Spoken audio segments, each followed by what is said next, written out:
Everyone, so I will report about Ausubel's meaningful verbal learning and subsumption theory. David Paul Ausubel was a prominent educational psychologist. Key facts about his life and work include early life in education, born in 1918 in Brooklyn, New York. He studied psychology at the University of Pennsylvania.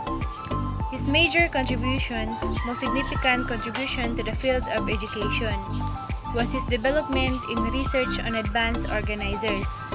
Advanced organizers are tools used to help learners connect new information to their existing knowledge, making learning more meaningful and effective. The Ausubel subsumption theory was the meaningful reception of information. So these are the three types. Learner's cognitive structure, use advanced graphic organizer, and the subsumption.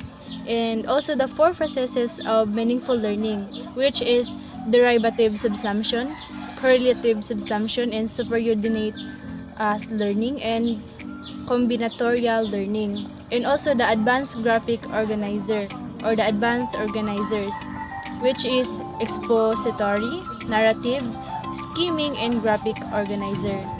These are the topics that we tackle for today. Derivative subsumption.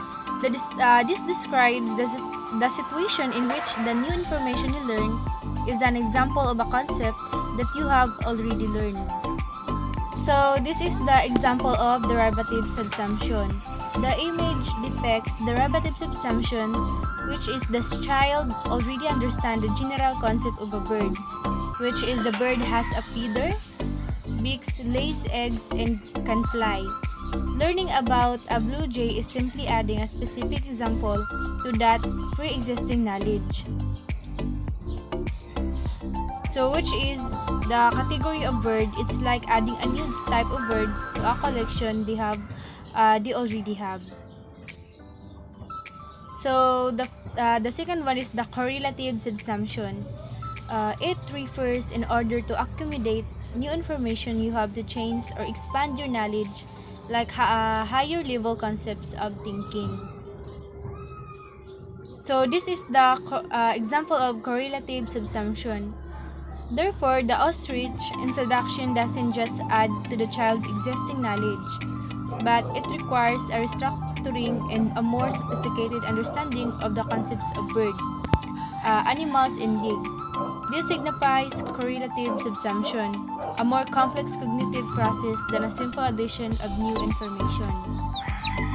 So the third one is the superordinate learning, which is you are already familiar with the things but did not know the concept itself until it was taught. So this image is an example of superordinate learning. Monday already know individual fruits like apples, orange, bananas, and mangoes. The new learning is the concept of all these individual items belong to the category of fruits. She already knew the subordinate concepts. Now she understands the superordinate concept that unites them. So this is the combinatorial learning, which is this is when newly acquired knowledge combines with prior knowledge to enrich the understanding of both concepts. An example, a child learns about the solar system. So this is the new knowledge. They already know about gravity, which is the prior knowledge. Now they can understand how gravity keeps the planet in orbit around the sun, so enriching their understanding of both gravity and the solar system.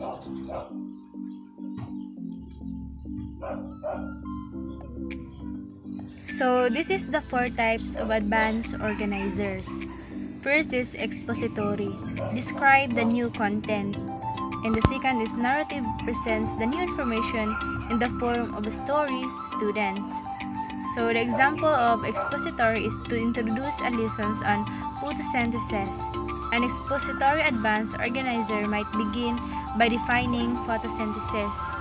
And the narrative is to introduce a lessons on the American Revolution. A narrative advanced organizer might begin with a short story about a colonist facing unfair taxes, setting the stage for the events of the revolution. So the third one is skimming. Is done by looking over the new material to gain basic overview. And the fourth is graphic organizer. Visuals to set up or outline the new informations. These may include pictographs, descriptive patterns, and concept map. So the example of skimming is, before reading a chapter on the story of the Roman Empire, a student quickly scans the headings, subheadings, and image to get a general idea of the chapter's content. And for the graphic organizer is to learn about the water cycle. A teacher might use a diagram showing the different stage, which is the evaporation, condensation, and precipitation, connected by arrows indicating the flow of the water.